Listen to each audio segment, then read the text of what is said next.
নমস্কার বন্ধুরা, সুকন্যার পাকঘরে আপনাদের সকলকে স্বাগত। আজ আমি রাতে বানাচ্ছি ম্যাকারনি পাস্তা।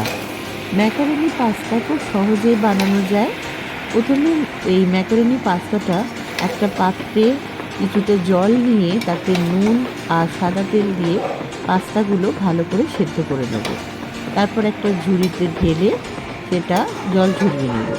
এবার একটা কড়াইতে আন্দাজ মতো তেল দিয়ে তাতে আমি পেঁয়াজ কুচো, রসুন কুচো আর আদা কুচো দিয়ে ভালো করে একটু নাড়াচাড়া করে নিয়ে তাতে দিয়ে দেবো কেটে রাখা তোমার গাজর, ক্যাপসিকাম, মাশরুম, এগুলো সব দিয়ে আমি ভালো করে ভেজে নেব।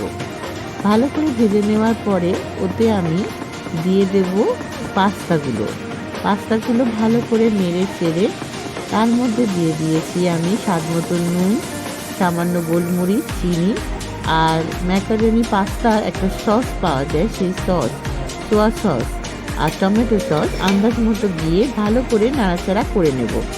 এবার আলাদা পাত্রে আমি কিছুটা চিকেন সেদ্ধ করে ছাড়িয়ে রেখেছিলাম।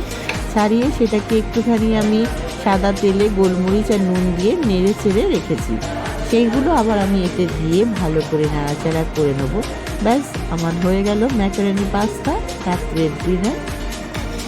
কেমন লাগলো আশা করছি আপনারা সবাই আমাকে কমেন্টে জানাবেন। কিন্তু আমি সব পুরো ভিডিওগুলো আমি তুলতে পারিনি, তার জন্য আমার বন্ধুদের কাছে আমি ক্ষমা প্রার্থী। আপনাদের ভালো লাগলে অবশ্যই আমাকে আরও উৎসাহ দেবেন। নমস্কার।